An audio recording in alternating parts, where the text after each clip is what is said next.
사람들이 제일 관심을 지금 가질 수밖에 없는 거는 이 데이터를 잘 이용해서 어떻게 돈을 벌 수 있을까? 어떻게 부자가 될 수 있을까? 어떻게 내 사업체에 어떻게 활용할 수 있을까? 이런 걸 좀 얘기해 주시면 좋을 것 같아요. 돈 버는 방법은 다 다르니까 부자가 된 사람들의 특징 정도는 알려드릴 수 있을 것 같아요. 그걸 분석한 사람이 있었어요. 미국에서 어떤 사람이 부자가 되냐.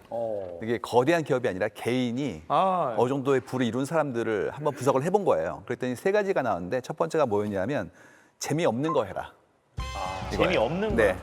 그러니까 누가? 내가 재미없는 내가 하는 일 자체가 남들이 보기에 좀 재미없어 보이는 게 더 경쟁이 적다는 거예요. 예를 들어서 이런 거 있잖아요. 무슨 오락실, 음악 감상실 너무 재밌잖아요. 예. 그러니까 많이 차려요. 그래서 아하. 엄청 많이 차리기 때문에 지속력이 좀 떨어집니다. 그래서 딱 봤을 때 이런 일도 있어? 그런 것들은 아무래도 새롭게 들어오는 사람이 적으니까 경쟁이 좀 어느 정도 적다라는 게 첫 번째이고요. 두 번째는 뭐냐면 사업권이 보호되는 걸 하라는 거예요. 남발되는 게 있잖아요. 이런 거 있어요. 주류 도매업 이런 거는 라이센스예요. 그러니까 한 주에 할 수 있는 사업의 규모가 좀 어느 정도 중규모에 정해져 있거든요. 그러니까 이 직업이 좀 심심하대요. 예를 들어서 주문 오면 배달하고 이런 일이기 때문에 좀 지루한데 그 대신 새로 들어온 사람이 적으니까 경쟁업체가 아무래도 경쟁에서 좀 유리한 구성이 있다는 거죠. 독점하라는 얘기잖아요. 그렇죠. 맞습니다. 근데 실제로 보시면은 우리도 디저트 같은 경우에 이렇게 잘 됐다가 안 되는 거 많잖아요. 탕후루. 네, 이런 게 전부 다 많이 오셨기 때문에 일어난 일이라서 그래서 좀 보호되는 거야 된다. 이게 두 번째고요. 세 번째가 좀 아픈데 돈이 안 되는 걸 해야 된다는 거예요. 돈이 안 되는 돈이 거 안 되는 거. 왜냐하면 돈이 잘 되면 대기업이 와요. 아하. 그러니까 이제 이게 사업 규모가 이 정도라면 그래 하세요 그랬는데 이래? 그럼 이제 거대한 회사가 옵니다. 그럼 이제 어떤 일이 대기업이 벌어지냐면 잘 팔고 있는데 갑자기 자기네 자금으로 자기네도 적자 보는 걸 감수하면서 1+1을 해버려. 그렇죠. 그래서 다 죽여버려. 그리고 나서 다 죽이고 나서 다시 올려. 그런 식으로 시장을 장악하더라고요. 맞아요. 전부 다 이해할 수 있잖아요. 맞아요. 그 이해할 수 있는 거를 증명하는 거예요. 그러면 아까 기업들 얘기를 하셨는데 기업들이 데이터를 이용해서 어떻게 돈을 버는 건가요? 지금 하고 있는 거의 모든 산업이 전부 다 데이터 기반이에요. 예를 들어서 매일 우리한테 날라오는 거 있죠. 이거 사세요라는 거. 맞아요. 쿠폰도 오고 이렇게 우리한테 메시지도 오죠. 이게 전부 다 추천 시스템들이거든요. 그래서 들어가 보시면 귀신같이 내가 원하는 걸 알고 있어요. 기가 막히게. 심지어 검색을 한 다음에 다른 곳에 가면 그 사이트에 그 광고가 떠요. 아하. 이 모든 게 전부 다 공유하는 거예요? 나 그거 진짜 물어보고 싶어. 쿠키 시스템부터 수많은 것들이 들어있는데 유도 탄처럼 쫓아다니는 거거든요. 네. 근데 사이트에 들어가면 그다음부터 더 무서워지는 게 검색한 거, 샀던 것들, 나와 비슷한 물건을 샀던 사람들, 그 사람들이 또 좋아하는 것들 이런 식으로 끝도 펼쳐져요. 이런 서비스가 전부 다 추천 시스템이나 추천 알고리즘이 우리의 산업을 굉장히 많이 돋보이는 거죠. 집에서 저도 밤에 애들 재워놓고 OTT로 넷플 뭐 이런 걸로 영화를 보는데 정말 무서운 거는 제가 비행기 관련 뭐 이런 영화를 파일럿 영화를 보잖아요. 다음 날 들어가면 회원님을 위한 추천 영화 해가지고 온갖 전쟁 영화 다 나와요. 비행기가 떴다 하는 영화는 다 들어있는 거예요. 그러니까 그것도 일종의 추천 알고리즘이라고 우리가 볼 수 있는 건가요? 서비스는 엄청난 회사입니다. 실제로 사회 행태를 전부 다 분석하는데 언제까지 보셨고 언제 보셨고 언제 멈추셨고 이런 것들 전부 다 봐요. 예전엔 어떻었냐면 이런 식이었어요. 뭐 허러 무비 아니면 로맨틱 코미디 이런 식이었잖아요. 장르 정도의 구분. 네. 뭐 70년대 갱스터 무비인데 고양이가 나온 거 20도 가능할 정도로 섬세하게 분류를 하는 거예요. 너무 질려. 나 무서워. 그래서 나는 이제 앞으로는 이런 게 유행할 것 같아. 어떤 것도 추천해주지 않는 퓨어한 곳. 지금까지 인공지능이 아직 잘 못하고 있는 것 중에 하나가 맥락 정보를 읽어가지고 그걸 반영하는 거거든요. 사람들이 이야기하고 무언가를 선택할 때 상황 정보나 맥락 정보가 없이 설명할 수 없어요. 예를 들면 홍진경 씨가 내가 오늘 친구들이랑 만나러 가는데 어떤 옷을 입으면 좋을까? 이거는 다 맥락 정보거든요. 그런 것들을 이제 반영하려고 기술을 개발하고 있는 거죠. 사람들의 생각을 계속 읽어가면서. 그런 데서 뜨는 이미지들을 보면 되게 내가 진짜로 영화 한 편을 다 보고 느꼈던 감상을 따라가는 게 아니라 내가 한눈에 딱 눈이 딱 갈 것 같은 좀 더 말초적인 거 위주로 가장 강렬했던 가는 지점. 것 같지 않아요? 저는 이거에 취향이라는 이름이 붙는 게 조금 걱정스럽기도 하거든요. 맞아. 만약에 내가 그런 OTT에 들어갔을 때 첫 화면에 딱 뜨는 걸 누가 본다면 아, 너는 이런 취향이구나라고 말을 할 수가 있다면 이거를 좀 더 좋은 게 되게 하기 위한 행동을 하겠죠. 다른 걸 클릭한다든가. 그러니까 이게 이런 거 하다 보면 나도 모르는 나의 성향을 알게 되는 경우도 있을 것 같아요. 심지어는 성적 취향도 본인은 몰랐는데 네. 먼저 알아차린 거죠. 누가? 영국 BBC 기자 이야기인데요. 본인은 자신이 양성애자인 걸 몰랐는데 땡플릭스가 추천하는 영상들이 주로 그런 영상이었다는 거예요. 진짜? 네. 어머. 그래서 이상하게 그런 영상이 자꾸 추천이 되는 거예요. 그리고 나서 나중에 이제 커밍아웃을 한 거죠. 아, 내가 이래서 이런 영상들을 보게 된 거구나라고 깨닫고 정말 소름 돋을 수밖에 없는. 근데 정보를 모으면 하나하나는 의미 없어 보이는데 전체가 보일 때가 꽤 많거든요. 네. 미국의 슈퍼마켓 중에서 타겟이라는 곳이 있었는데 예. 거기서 뭘 했냐면 구매 이력을 쭉 보고 있다가 이제 축하 카드를 보낸 거예요. 임신 축하합니다. 그런데 문제는 그 집안에 고등학생 여성분 말고는 여성이 없었어요. 아, 맞아요. 그래가지고 난리가 난 거예요. 우리 집에는 그런 사람이 없는데 그랬더니 알고 봤더니 그 친구가 임신한 거였어요.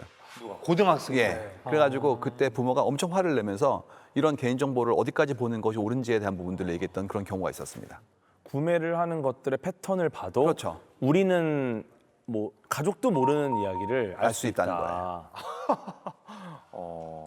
근데 저도 사실은 딜레마인 게 추천 알고리즘이 계속 뜨는 게 불편하고 피곤하긴 한데 저도 사업을 하는 사람으로서 우리 식품을 구매하는 분들의 연령이라던가 어떤 종류를 좋아하시는지 뭐 몇 시에 구입 이런 것들을 저도 수집하거든요. 나는 싫지만 나는 피곤한데 내가 당하는 건 그리고 싫지만 나는 또 유튜브 내 사업을 위해서라도 어디까지 아, 내로남불이었어. 그런 시스템이 다 홈페이지를 만들면 다 들어가 있어요, 이미. 그래서 사실은 그러한 이점을 또 제가 활용하기도 하면서 또 제가 소비되기도 하면서 그러고 살고 있는 거예요, 지금. 이런 것 같아요. 예를 들어서 자동차를 좋아하는데 추천 알고리즘에 떴는데 내가 한 번도 본 적 없는 자동차 콘텐츠예요. 그러면은 눌러보고 싶겠죠. 만약에 내가 이거를 찾으려면은 뭐 수백 개, 수천 개 데이터를 보고서 그 중에 이런 게 있었어? 라고 골랐을 텐데 그 시간을 아껴주는 거죠. 어떻게 보면. 그래서 딱 보고 이런 게 있었어? 눌러보면서 내가 평생 모르고 놓쳤을 수 있는 나의 취향, 숨어있던 거를 정말 쉽게 찾은 거니까 이런 측면은 되게 긍정적이다라고 봅니다. 근데 저는 약간 생각이 조금 다른 게 무엇이 좋은가 나쁜가를 판단할 때 물론 저는 인문학자는 아니지만 가장 중요한 근거는 동기라고 생각해요. 그것을 왜 하는가. 그것에 따라 그 일이 좋고 나쁨을 판단하는데 가장 중요한 기준이라고 생각하는데 그렇다면 왜 땡플릭스는 또는 그 너튜브는 추천 알고리즘을 쓰고 있는가? 왜냐하면 돈을 더 많이 벌기 위해서. 그렇죠. 우리가 더 많은 시간을 그 앞에 앉아 있게 만들기 위해서거든요. 그러니까 그게 동기고 목적이기 때문에 그거를 더 열심히 더 잘하기 위해서 더 좋은 추천 알고리즘을 만드는 거라고 저는 생각하거든요. 저는 구글 엔지니어 채타스라는 사람 이야기가 생각나는데 그 사람이 이런 말을 했어요. 트위터에. 알고리즘이 바에 걸어서 들어갔다. 바텐더가 뭘 주문할 거예요 물어보니까 알고리즘이 이렇게 대답을 한 거예요. 다른 사람은 뭘 주문하죠? 이 얘기 뭐냐 하면 취향을 우리가 추천받는 게 아니라 취향이 사라진 거죠. 취향이 사라진 거예요. 내 취향은 없는 거죠. 원래 취향은 심리학에서 연구를 많이 해요. 선호도라는 걸로 연구를 많이 해서 사람들은 선호하는 게 있어요. 근데 그게 또 상황이나 시간에 따라서 여러 가지 이유로 바뀔 수 있어요. 네. 근데 그런 거 자체를 완전히 무시하고 너 좋아하는 게 이거야 라고 얘기하는 겁니다. 네. 아예 선택지를 차단해버리고 무언가를 제시하는 거는 이거는 좀 지양해야 되는 방법이라고 생각합니다. 자, 그렇다면 추천 알고리즘에 휘둘리지 않고 살아갈 방법이 또 있겠죠? 출발은 데이터 리터러시를 가지고 있어야 돼요. 네? 데이터 리터러시. 데이터 뭐야? 데이터 리터러시. 리터러시. 예, 데이터 이해력이라고 하는데 뭐 데이터 문해력이라고 해석 하기도 안 하고요. 하셔도 돼요. 일반적인 리터러시는 글 읽는 능력인데 글 읽는 능력이라는 게 그냥 글자를 읽는다는 게 아니라 문맥을 파악할 수 있어야 되거든요. 네. 똑같이 이 데이터라는 것들이 만들어지게 된 어떤 원인, 거기 따르는 과정, 그다음에 함의까지 이해하고 나면 이게 위험한 거구나 이 부분은 이거는 충분히 수용할 수 있는 거나에 대한 판단을 할 수가 있어요. 그래서 먼저 전체의 데이터 리터러시를 가지고 그다음에 이제 나를 찾는 거죠. 내가 뭘 좋아하는지 알아야 되니까. 저는 사실 이게 우리가 이거를 문제라고 하는 이유는 좀 근본으로 돌아가야 됩니다. 알고리즘이라는 것이 무엇인가? 이거를 모르고 지금 경험하고 있는 겁니다. 알고리즘 이제 페르시아의 수학자 알콰리즈미에서 시작을 했습니다. 수학자가 만든 개념이에요. 어떻게 보면은 그 연산이라는 게 정리가 되어 있는 거죠. 이게 입력값 대비 출력값이 어느 정도 패턴이 있다라는 겁니다. 이게 알고리즘인데 그럼 결국 우리가 왜 알고리즘에 빠져드느냐?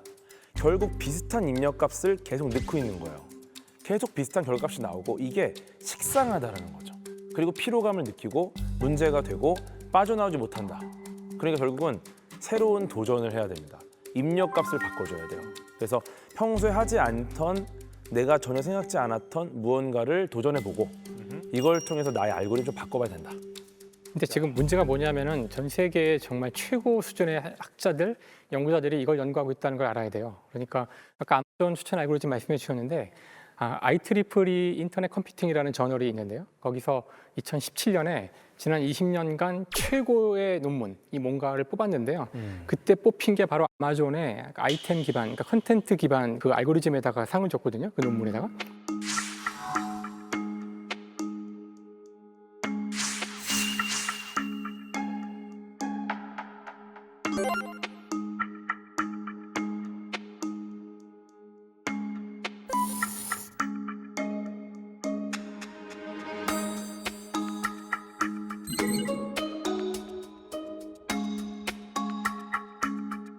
그러니까 그 무슨 뜻이냐면은 지금 우리 시대에 가장 뛰어난 과학자들이 바로 이 추천 알고리즘을 연구하고 있고 그게 상을 받고 그게 성공을 해서 이렇게 엄청난 돈을 벌게 하는 중이라는 뜻이에요. 그러니까 우리가 벗어나고 싶어도 지금 진짜로 가장 똑똑한 애들이 어디 가고 있냐면은 다 구글이나 아마존이나 이런 데 가서 어떻게 하면은 사람들이 더 클릭을 하게 할 수 있을까. 여기에 마치 20세기 초에 가장 똑똑한 사람들이 물리학을 연구해서 우주의 신비를 찾은 것과 똑같이 그 사람들이 몽땅 다 이걸 하고 있어요.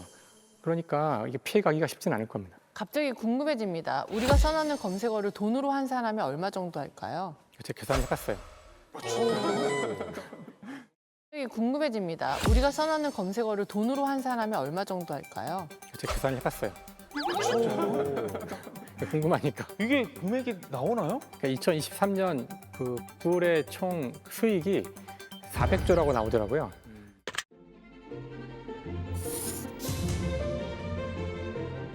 (400조) 가운데 광고 수익이 75%니까 한 300조 정도가 광고 수익인데요. 그래서 1초에 검색하는 그 프로세스가 작동되는 횟수, 그러니까 우리가 몇 번 물어보는지인데 1초에 10만 회 정도를 물어본다 그러더라고요.